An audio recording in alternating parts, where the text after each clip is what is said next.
Alrighty guys, welcome back for episode number 3 of IFBB Prep Diaries. Woo! I am on my lonesome today, so hopefully I'll be able to convince Johnny to come in for another episode down the track, but today it'll be just me. So where am I at the moment? So this is essentially, I guess, pre-prep. So I guess the aim for this week and next week has really been to make sure that I've been nailing my goals, all of my non-negotiable things that I will need to carry over into my prep. And so all of those things are essentially hitting my nutrition, all of my macros as closely as I can. Water intake needs to be perfect, between 3 to 4 liters, and making sure that that is consistent throughout the day. Making sure that my sleep is fucking on point. Making sure that my training is obviously up to scratch, although I have pulled back a little bit just to make sure that I'm not entering prep in a really heightened, stressed state. And then all my steps, all my cardio, all of those things, they're all getting ticked off every single day, no matter what.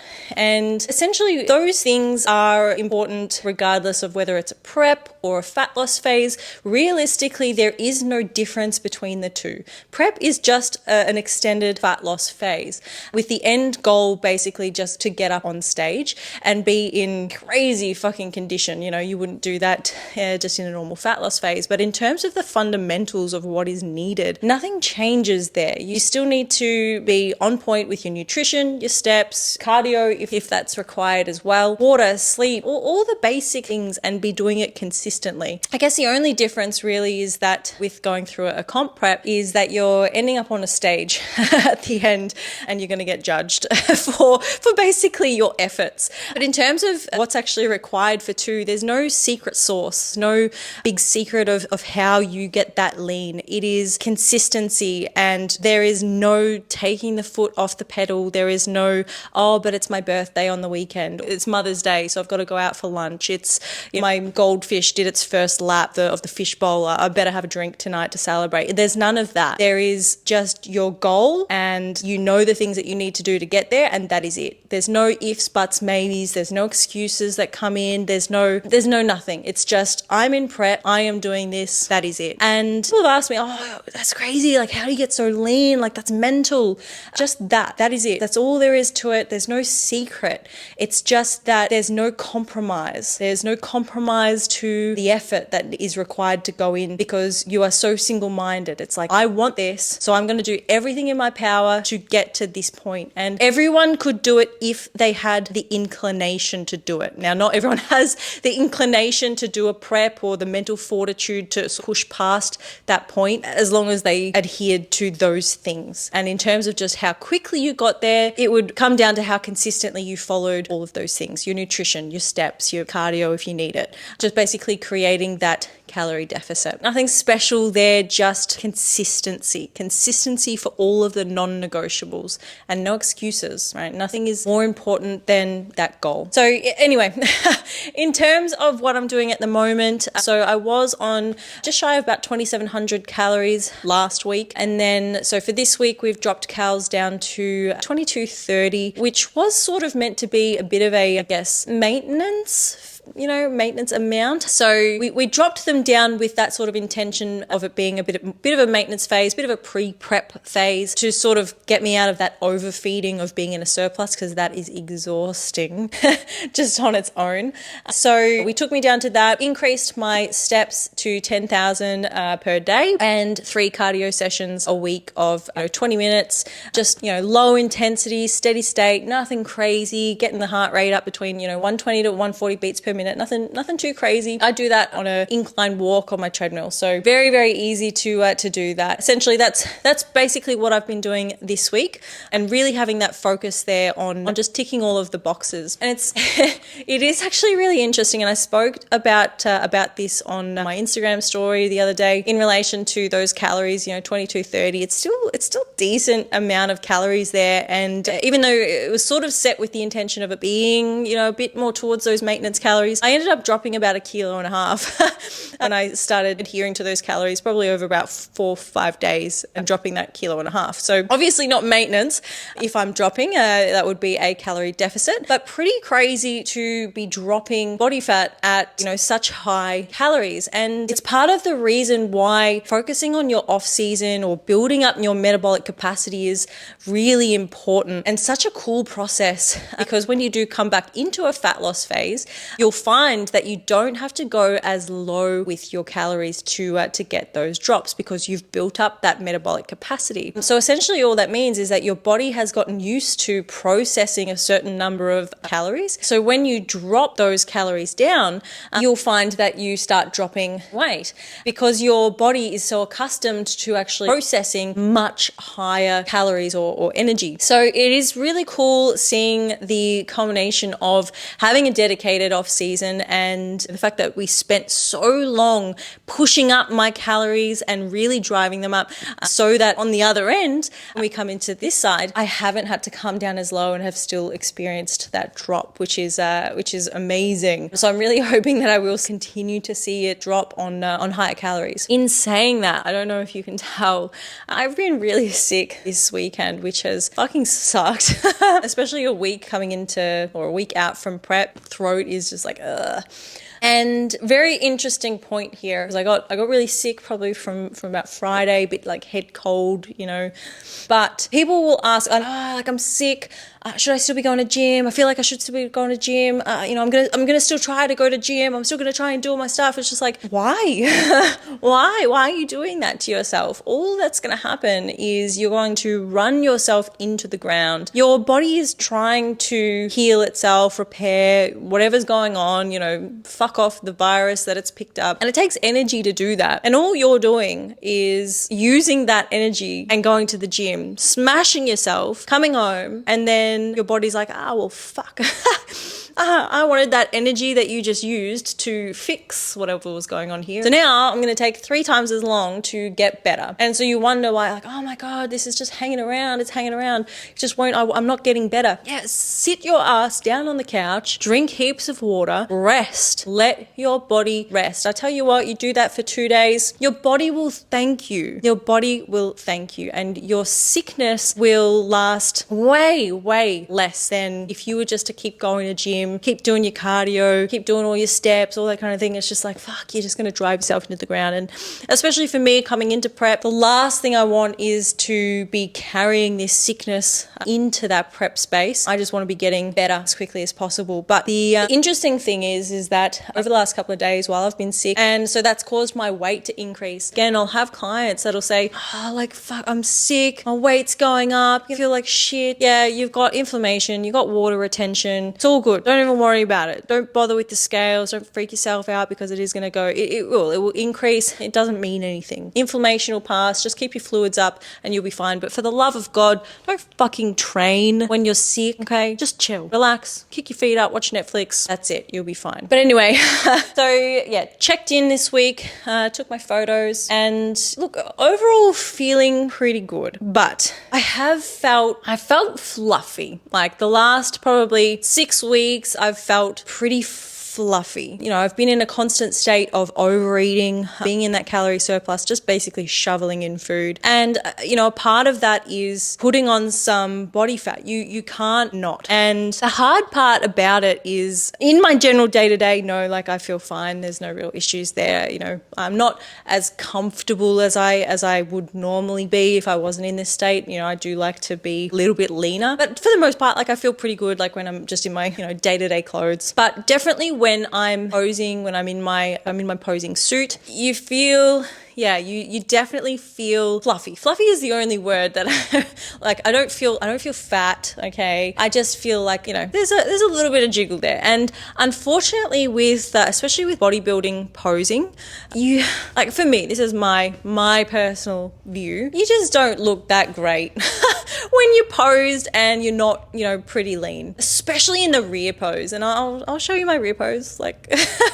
It's uncomfortable because you just can't kind of look, you don't look how you envision yourself to look in that rear pose. That rear pose is just designed to show you off when you're lean, you know. So when you're doing that and you're not like super lean, then you're just like, I wanted to really touch on this. I'm always very open with how I feel. I try to be very honest with the whole process, how I'm feeling through that process, how it affects me mentally, physically, all of those kinds of things. But I had someone reach out to me and they said something along the lines of, you know, I'm offended that, you know, you're calling yourself fluffy because I've got higher body fat than you. And so what you're insinuating is if you're fluffy, then, well, what am I? Like, what are you trying to say about me? And while I get what people are sort of getting at when, you know, they're like, you know, you shouldn't call yourself fluffy because, or you shouldn't call yourself this, you shouldn't call yourself that, or you shouldn't say you're feeling this way, you know, because you're going to give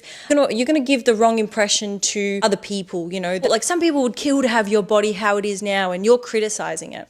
I'm not criticizing. I'm just being open about how I feel. And I think it's pretty shit that other people can get annoyed about how you feel about yourself, right? And they can get offended because of how you feel about your own body. And it's like, I'm not saying shit about you. My feelings are completely subjective. They have no reflection on you whatsoever. But if you're offended by my feelings about myself, I don't know what you fucking want from me. But this cultivated space that we're trying to bring, you know, into everything that we say, everything that we do, it's like you can't say that, you can't feel that because someone somewhere is worse off than you. You can't say that because you are what some people aspire to. I mean, I can say whatever the fuck I want. And at the end of the day, all that's going to happen if you start trying to curate what people can and can't say, all that's going to happen is I'm going to start setting unrealistic expectations for people because they're going to think that, oh, once I look like her or once I get to, you know, how lean she is, all my problems are going to go away. All the negative feelings that I have about my body or the way that I feel about myself, they're all just going to fucking disappear. And it's a load of shit. We all have our own insecurities. We all have our own problems. We all have periods of time where it's like, oh, I just feel blah,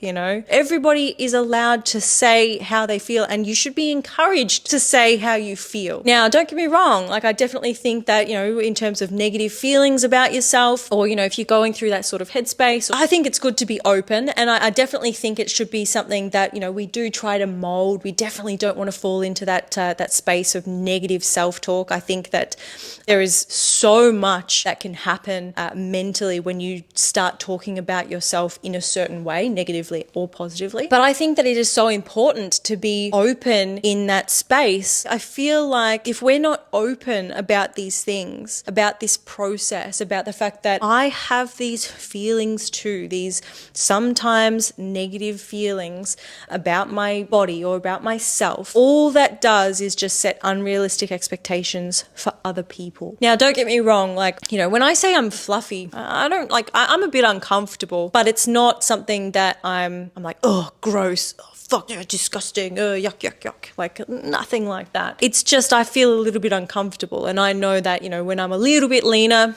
it's generally like my happy place. And that's okay. That's okay to recognize. That's also not a negative thought. It's okay to feel uncomfortable. It's okay to want change. That doesn't mean that you're hating on your body either because you feel that way, that you feel a little bit uncomfortable. You can love yourself and feel uncomfortable. Anyway, that's my rant. Rant over. Anyway, but I felt a bit fluffy this week, even though, you know, it dropped a little bit. So that feeling has subsided a little bit, which is nice. So another thing that I had this week was talking to a friend of mine and she was saying, oh, I'm trying to be good. Like I shouldn't have this cupcake. I'm trying to be good. And it got me thinking, and when you're in prep, I don't have that. I'm trying to be good, right? It's just, I'm on point. This is what I'm doing. This is all the things that I need to do that are going to align with my goals, right? It's not, I'm trying to be good. I've committed to my process. And I feel like, you know, when people say I'm trying to be good, particularly when it comes to food as well, couple of things here. One terrible thing to say, because to me, it tells me a couple of things. One, you haven't committed to the process. When you say that to someone, I'm trying to be good, you're looking for validation to have someone else be like, oh, it's fine. One's not gonna matter. Just do it. Oh, it doesn't matter. Just start tomorrow. Stop saying it. Commit to the process, right? If you want your goal, commit. If you're a bit wishy-washy, it means that you haven't determined what your why is. Figure out your why. Why are you actually aiming for this goal? Why do you want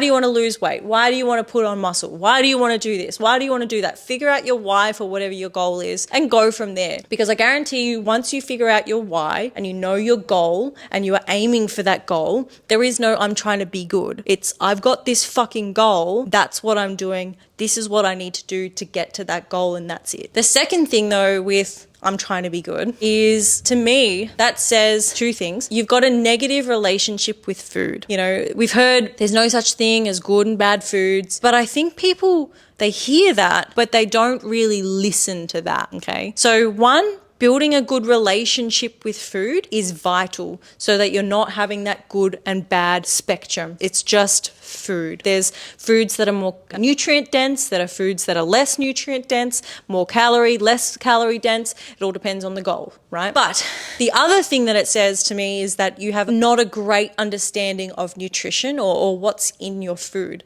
Because once you actually gain that education of nutrition, what makes up all of your foods, you really don't have that good versus bad mentality.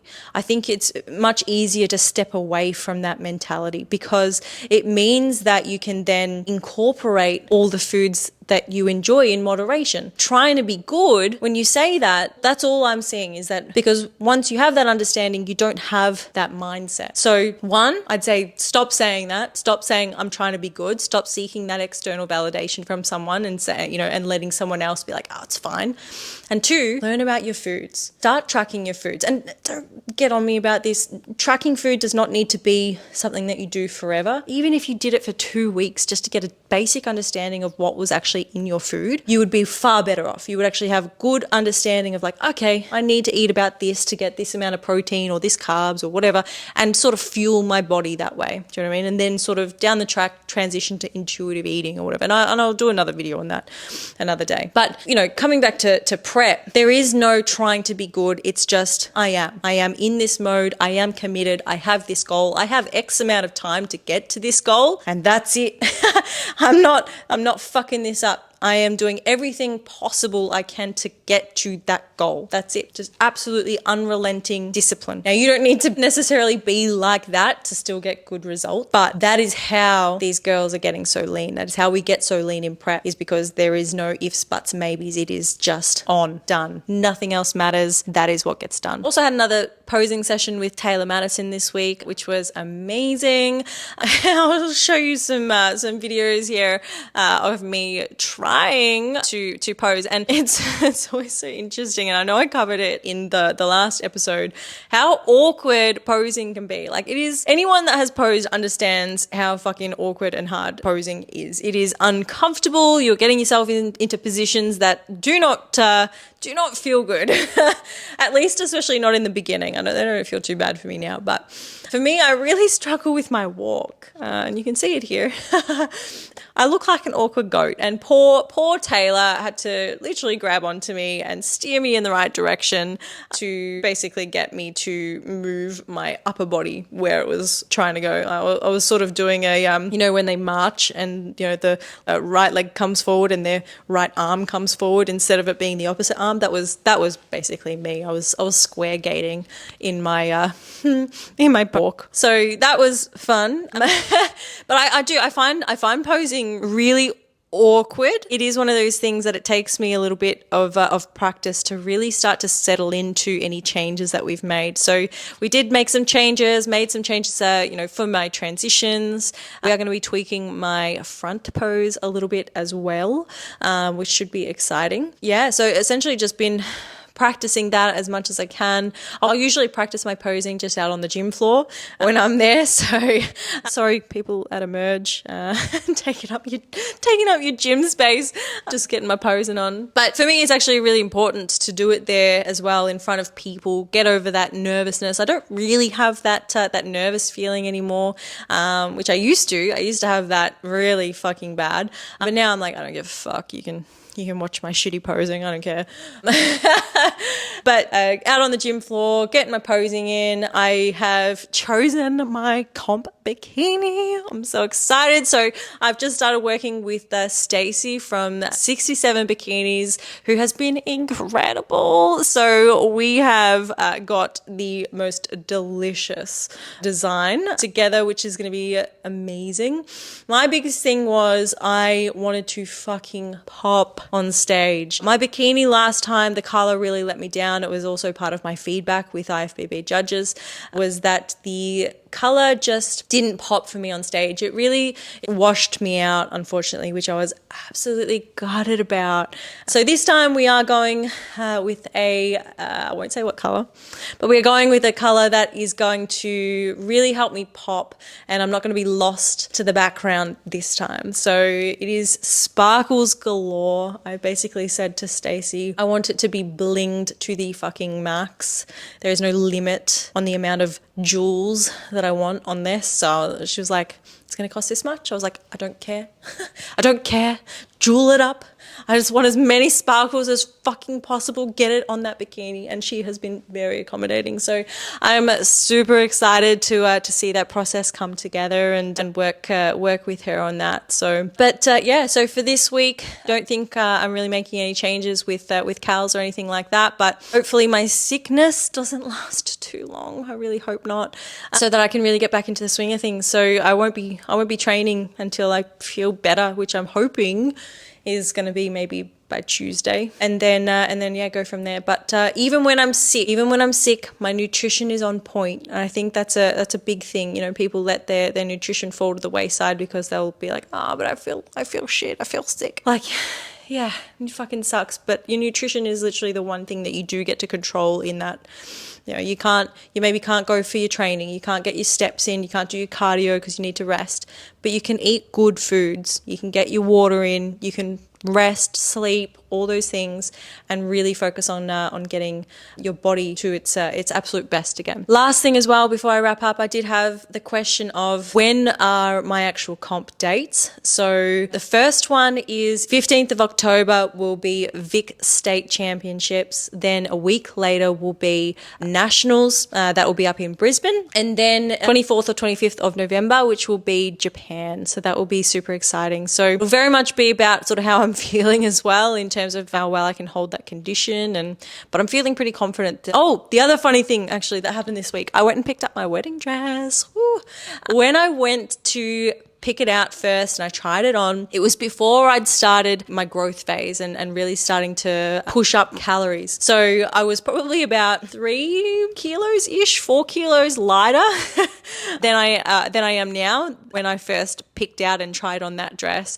And it was so funny when I went to go pick it up, I tried it on as well. And so the poor girl in the change room, so she's like, oh yeah, I'll give you a hand, and she helps me get the dress on, and she's trying to do it up in the back, and her face, oh my God, she looked mortified because she couldn't do up the dress, and you could tell she was like, oh my God, have I got the wrong size? Have they ordered the wrong size dress? Oh my God, has she gotten fatter? And oh my God, I'm gonna have to tell her the dress doesn't fit her. Oh my God, like what am I gonna? You could literally see the cogs turning. I was dying. I thought it was the funniest thing, and I said, I just said to her, I said, it's okay. I didn't expect that it was gonna fit. I compete in bodybuilding. I've just gone through a bulk, so I'm a little heavier now than I was when I first picked out the dress. And she just kind of looked at me like, oh, like, so that's okay, like we're not in trouble.